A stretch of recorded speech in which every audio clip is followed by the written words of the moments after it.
In this video, you're going to watch a man have a heart attack while on camera. So here's the introduction.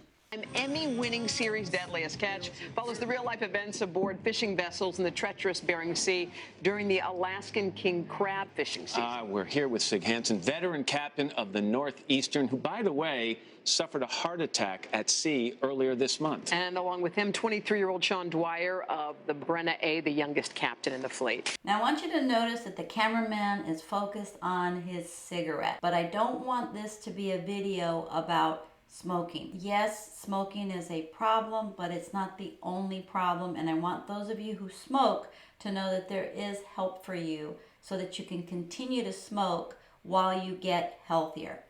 Until I get to Seattle, that's when the season ends for me.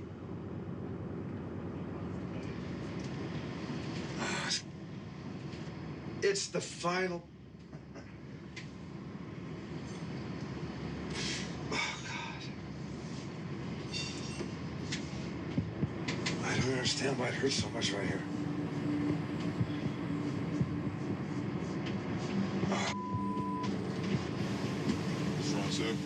Nothing. We're doing your interview. I'm not dying, so just let that go. I'm gonna let my family see that.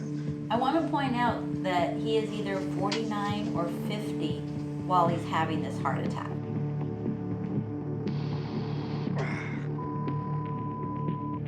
You want to see if the clinic's open? Oh my God. It's like a knot.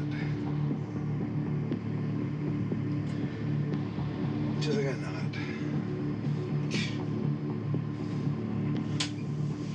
Oh. Sig. Honestly, if you have chest... Honestly, I don't know. I don't know what it is. If chest and left arm isn't good... I know that. I'm saying left arm could just be a cramp. It could be bad sleep. It's right here. It's like a muscle thing. You see Sig saying that it hurts right here and up to here and it feels like a muscle cramp. He's right, it is a muscle cramp because the heart is actually a muscle. Right here. All the way up to here. Here, here, here. It's just a...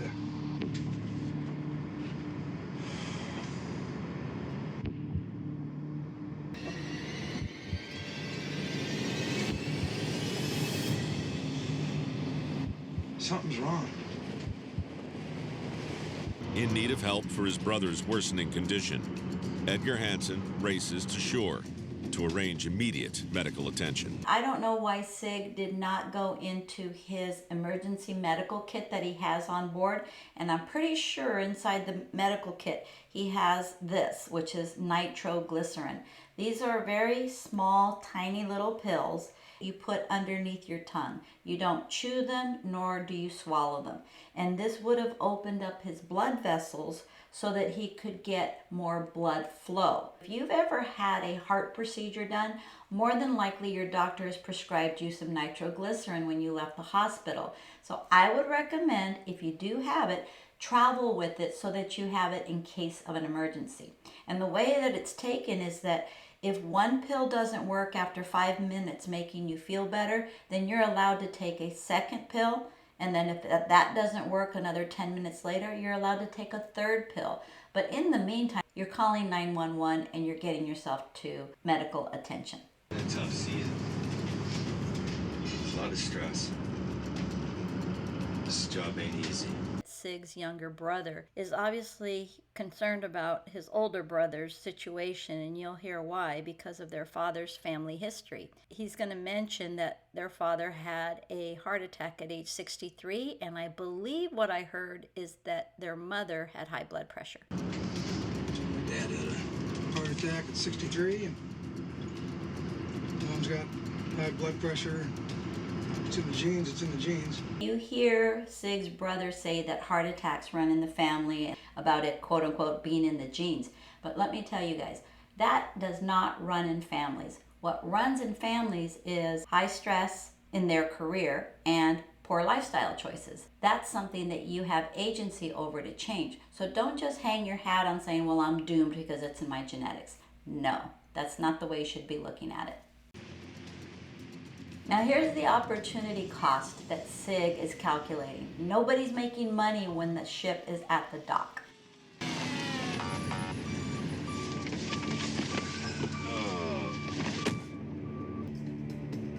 Edgar and Nick follow the EMTs as they transport Sig to the airport.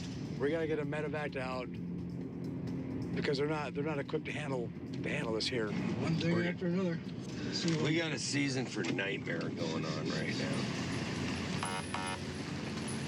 now. Here you see all the cost of health problems start to add up. It's going to increase insurance premiums if he has insurance. With Sig's condition too critical for the local clinic, he'll be airlifted 800 miles to a cardiologist in Anchorage.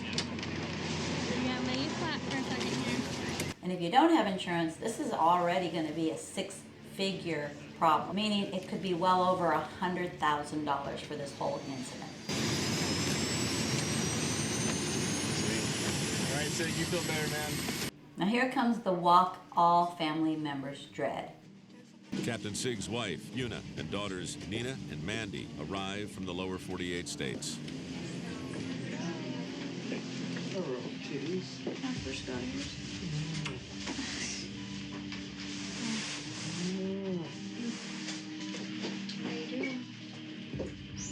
don't feel good. Yeah, that looks so good. I don't feel good at all. I just wanted to go over what we found. So we did what's called a ventriculogram where we get his heart function. This whole wall's not working and this one's not working. Called a stress-induced heart failure, where a major stressful event or more stress than usual can cause heart failure. Troponin is how we measure heart attacks. And the way we get troponin in the blood is the cells die and they release their contents into the blood. So a little heart attack would be a troponin of 0.5 or 1. His was 80. He had a lot of heart damage. It could have killed you. You had the Widowmaker. You think so? Mm-hmm. This was a big one. This could have killed you. You're lucky. Now here's when I believe that Sig is more in touch with reality.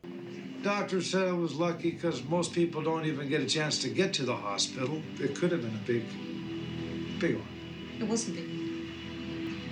And it's like, I know I have everything to live for. I mean, we've got anything a guy could want. Sure makes you think how precious life is, how fast it is. I mean, it's like that. So, you know, pretty lucky guy. He had a warning to his heart when he was in his early 40s. I'm kind of confused at the timing because it shows that this is 2005, where I think he would have been 39 years of age. But according to the video, they said it was 7 years before, so we're going to go with probably 43 years of age when he had his first episode. Me. That weird, dude.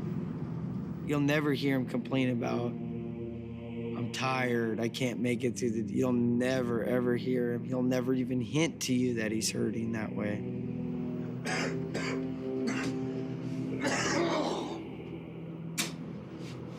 To take stress away from Sig is like taking light away from the sun. That's who he is. I don't know if he can change it. When he says you can't take stress away from Sig because that's just the way he operates, one of the things that's important to know is, yes, we can all operate with stress, but the goal is to help Sig deal with the stress health-wise in a better, more effective way so that he can live a longer, healthier, happier life without these widowmaker heart attacks. And it is possible when you know how to work with your body rather than against it. So Edgar had to step up his game. For me, I had to step back. It was more older brother, younger brother. Where I want to show the difference between Sig on the left and his younger brother on the right. I want you to notice the difference in the thickness of Sig's neck. I have a feeling that his neck is probably at 17 inches or more, which is the cutoff point for sleep apnea.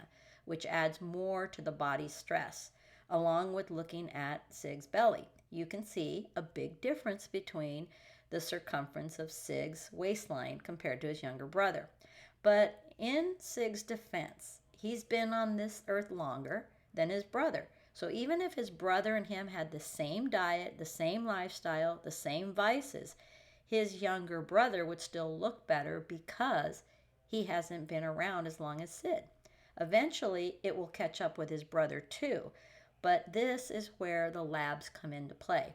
When I work with clients, we always talk about looking at their labs because the labs are what let us know what's going on inside the body. And I don't mean by what the doctor says is going on, because doctors will look at labs differently than I teach my clients to do. My goal is to make you look at your labs and see them for what you can do to reverse disease if you already have it, or head it off at the pass if it's on its way. And in the defense of doctors, they're not trained to do things that way. Their job is to diagnose when the problem happens and then prescribe a medication or a surgical procedure to repair it. Oh, smoked too much last night. You just heard Sig say that he smoked too much last night. But what I want to bring up is some data for you. George Burns lived to be 100 years old and he smoked. And then you have Al Pacino, who's currently still alive as we speak here in 2024, and he's a bona fide smoker, and I believe he's about 83 or 84. Sigmund Freud was also a smoker, and he lived to be 83 years of age. So that's just some data to let you know that it's not all about the smoking. Regarding Sean Dwyer's dad, he unfortunately died at age 52 after an 8-year battle of ALS, otherwise known as Lou Gehrig's disease, where your body ends up becoming paralyzed because all of your muscles deteriorate. And people don't usually live past the age of 55 with that disease. This will be painless. Yeah. Sig and Sean, take one, AV Mark. Sean, how does it make you feel knowing what it's like, for you to have lost your dad?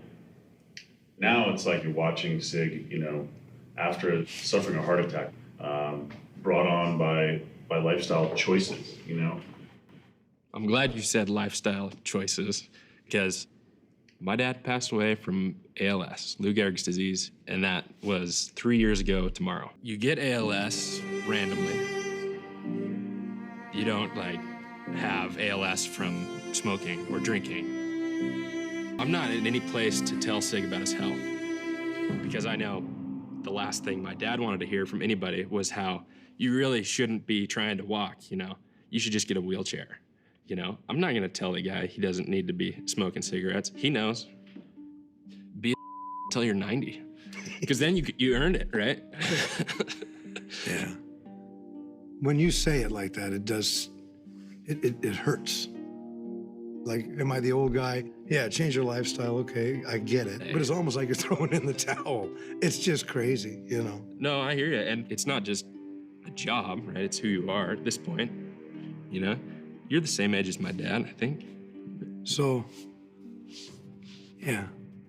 I think you're the same type of person that a lot of these guys that started in that tough fishery, and like you said, you had your family here, but your end goal was always to succeed and do this and do this, and take a step back and realize that you did really well, but now you got a new challenge. The one thing that I learned with my dad's experience was that your health is your wealth. Without your health, you've got nothing. It's good advice. When I see Sean at such a young age, knowing the value of your health is your wealth, it's sad that he had to lose his father at such a young age in order to learn that very important lesson.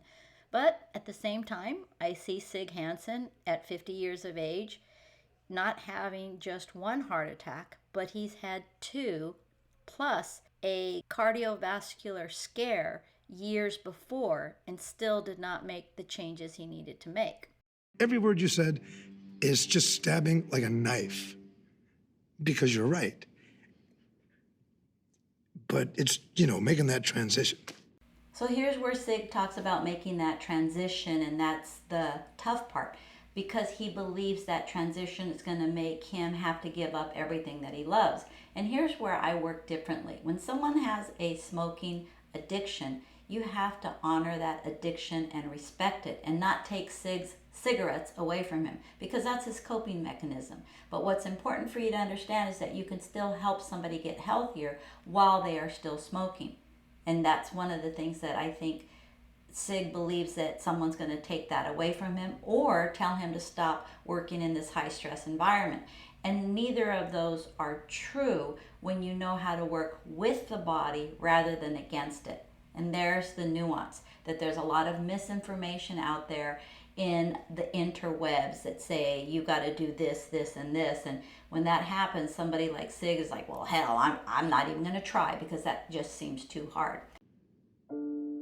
It's not like you're losing part of you. You're gonna tackle a new challenge that's thrown at you. It's the same thing with my dad. Deal, a terrible disease. It didn't affect him mentally. It doesn't have to affect you mentally until you're done with it. Oh, I'm getting there, buddy. Whenever you're done with it, that's your call. Like with my dad, it was like, 3 weeks before he died, he said, fine, it's yours. Go for it. And then he died. Don't let that happen to you.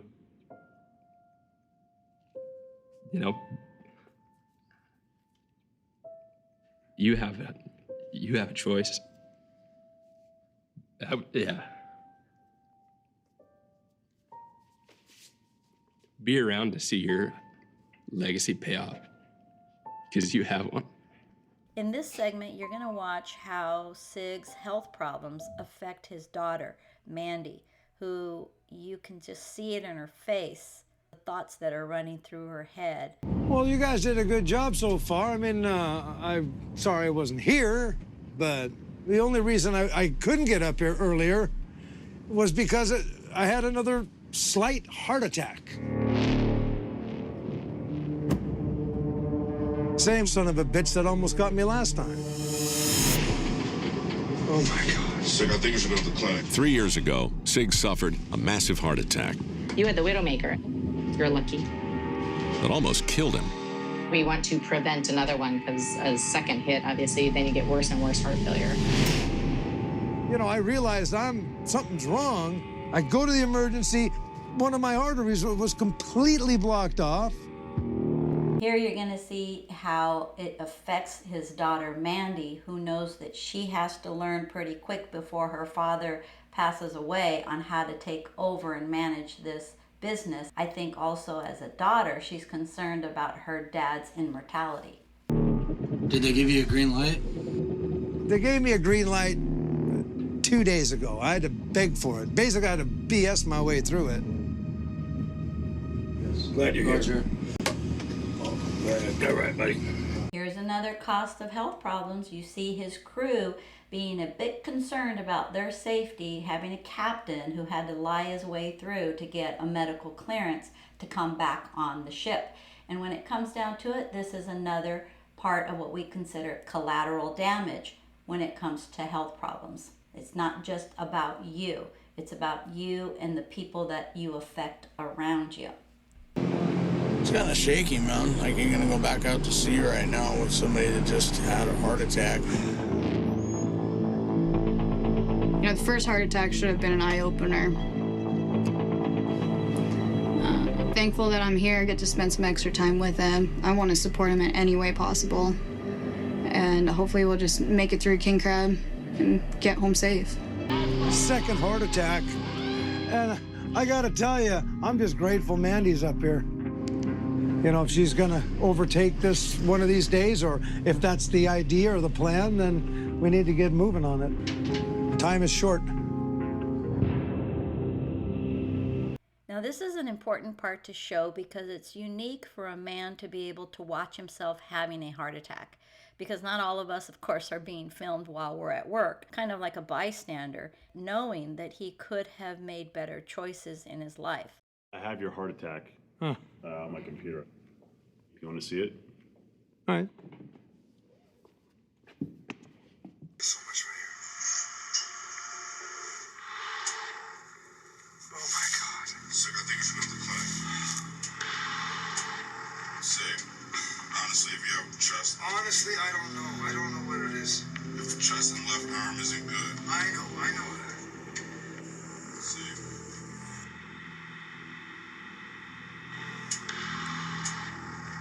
Oh my God.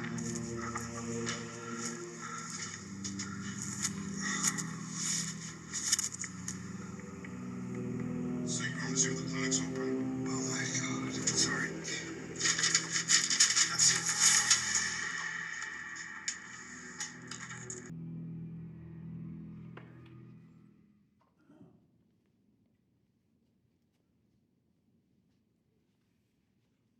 You know what? After looking at that, I'm really scaring myself. I mean, I always thought I was stubborn. I didn't think I was that stupid. That's just dumb. So, yeah, being stubborn and living in denial, that's not going to work anymore. Sig is a very lucky guy because he did not die from that Widowmaker. And I would love to show Sig how he can extend his luck. But who knows if he'll ever see this video. But I know you are. So if you're a man over the age of 50 and you want to reverse disease so that you can live longer and healthier without having to diet or exercise or give up the vices that you may love or require to get through the day, then click the link below this video. It's my calendar. You can get on there and we can talk over what's possible for you. And I look forward to talking to you on the other side.